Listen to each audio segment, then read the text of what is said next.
Oke, kembali lagi di So Jadi Pandit. Gua mau bahas preview eh, pertandingan terakhir ya, pertandingan terakhir, match day terakhir dari semua liga. Ya ada IPL, La Liga, bahkan Serie A. Itu menjadi match day terakhir mereka, dan gue langsung aja mulai dari IPL. IPL itu kita mulai dari besok. Besok itu IPL akan bermainkan pertandingan secara beruntun, atau istilahnya secara bersamaan lah. Istilahnya semua pertandingan itu akan dimainkan secara bersamaan. Itu ada total berarti 10 ya, 10 match dalam waktu yang bersamaan, jam 10 malam. Kita mulai dari Arsenal Everton. Kita tahu sendiri Arsenal harus menang pertandingan ini dengan mengharapkan pertandingan antara Spurs dan Norwich itu dimenangkan oleh Norwich. Ya, jadi Arsenal kalau masih mau meraih asa, masih mau istilahnya apa ya, istilahnya mengharapkan keajaiban, mereka harus menang di pertandingan kali ini. Nggak boleh sering, nggak boleh kalah, karena kalau sering sampai kalah selesai. Oke, dan apakah peluang menang itu ada melawan Everton yang tadi malam baru bermain? Ya, baru bermain secara dramatis mereka bisa lolos dari degradasi setelah comeback luar biasa saat melawan Crystal Palace sudah ketinggalan 2-0, tapi mereka bisa comeback 3-2. Apakah itu bisa dilakukan? Sebenarnya bisa. Tergantung apakah pemain Arsenal bermain seperti pada saat melawan eh kemarin itu, kalau lawan siapa ya? Kalau Newcastle, atau pada saat mereka menang beruntun waktu itu. Ya, itu berbeda sekali pemainnya, terutama dari fighting spirit dan mental. Nah, ini kita lihat nanti apakah Arsenal akhirnya mampu secara dramatis bisa ke Champions League, atau justru ya kembali lagi ke habitatnya seperti yang gue buat video pada waktu itu. Arsenal kembali ke habitatnya, yaitu Europa League. Terus kita seru juga, ini masih ada persaingan di degradasi ya. Leeds itu masih main lawan Brentford. Ya, Leeds ini sekarang ada di peringkat 18. Mereka ini dia ini masih bersaing dengan Burnley ya.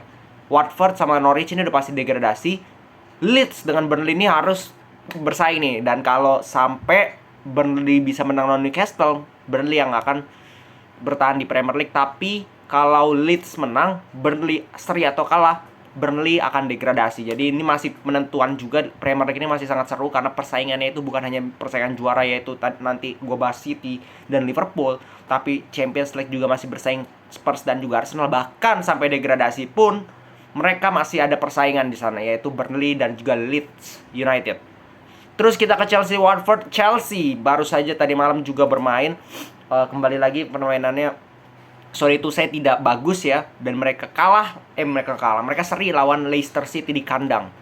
Nah, lawan Watford menurut gue Chelsea juga nothing tulus, mereka sudah pasti juara 3. Jadi menurut gue ya mungkin walaupun kalah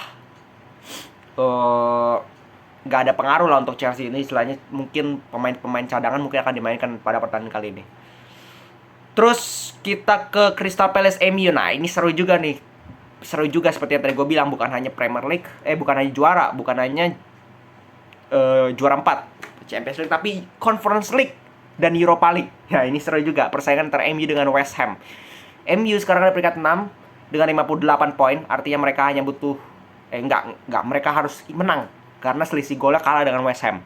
Ya, jadi West Ham dan kalau nggak salah head to head juga kalah ya. Terus West Ham tadi ketemu Brighton, harus menang untuk menjaga asa mereka Premier League, untuk masuk ke Europa League. MU juga harus menang lawan Crystal Palace. Oke, Crystal Palace yang baru saja kena comeback. Tapi Crystal Palace ini terbukti bahwa mereka bisa cetak 2 gol dulu lawan Everton. Dan nggak gampang melawan Crystal Palace. Kita tahu di pertemuan pertama. Pertemuan pertama, MU cuma bisa menang 1-0. Memang itu pertandingan pertama Rangnick, kita ingat. Dan permainannya luar biasa. Tapi kita tahu sendiri MU sekarang it's different. Mereka jauh lebih buruk lah istilahnya, secara mental, secara permainan, dan segala-galanya. Mungkin para pemain MU ini udah istilahnya hatinya, pikirannya itu setengahnya udah ya udah kita akhiri musim inilah, yang penting musim ini cepat berakhir, kita antara yang mau pindah ke klub baru atau kita menatap musim baru bersama dengan Ten Hag, gue nggak tahu. But this match ini harus dimenangkan oleh MU, tidak peduli apa alasannya harus menang. Karena kalau mereka nggak menang, siap-siap aja main di Conference League. Ya susah juga gitu kalau lu main di Conference League, pasti harga diri lu jatuh. Dan West Ham menurut gue lebih nggak layak dari MU, jujur aja, walaupun MU main buruk banget, tapi West Ham, come on. Terus kita ke Liverpool. Nah, ini persaingan di juaranya. Liverpool dengan Wolves, lawan Wolves di kandang, dan Man City lawan Aston Villa itu di kandang juga. Jadi bosnya Premier League juga sudah akan hadir di Etihad dengan bawa trofi asli dari Premier League, dan juga ada trofi replika di Anfield ya. Jadi kalau Man City tidak juara, maka Liverpool akan angkat trofi walaupun trofi replika ya. Jadi persaingan ini karena kemarin City imbang, jadi sengit kembali. City nggak boleh imbang, bahkan harus menang lawan Aston Villa. Dan kita tahu Aston Villa sering tricky ya, istilahnya bisa memberikan kejutan. Ini berbahaya juga untuk Pep, tapi menurut gua peluangnya sangat besar untuk City bisa juara karena Pep tidak punya target lagi musim ini. Mereka hanya di sini, sedangkan Liverpool masih ada di Champions League. Jadi pemain ini akan diminta menurut gua oleh Pep untuk all out ya di pertandingan ini, dengan pertandingan ini final melawan Aston Villa. Jadi harus menang, dan menurut gua City akan juara ya. Terlepas mungkin tiba-tiba akan ada, ya tahu sendiri kan, kejadian-kejadian tidak terduga dalam sepak bola. Bisa saja Liverpool yang menjadi juara, tapi gue tidak melihat City akan melepas pertandingan ini dengan mudah lah istilahnya. Mereka akan fight sampai akhir pokoknya. Terus kita ke liga lain, liga yang sama, yaitu Spanyol itu di pertandingan nanti malam itu ada Madrid ya. Madrid lawan Real Betis, pertandingan terakhir juga bagi Madrid di Bernabeu. Dan kemungkinan pertandingan perpisahan untuk Marcelo, Isco dan juga Bale karena mereka akan habis kontrak ya, kemungkinan tidak diperpanjang. Terus kita ke hari Minggu, itu ada Barcelona Villarreal. Praktis juga tidak menentukan bagi Barcelona, kemungkinan banyak pemain akan dicadangkan ya. Ini pertandingan terakhir juga di Camp Nou. Terus kita ke Serie A. Nah, ini Serie A itu seru ya, yang seru ya Serie A ini sebenarnya, terutama di perebutan peringkat pertamanya. Ini yang seru. Peringkat 3 4 udah pasti Napoli, Juve.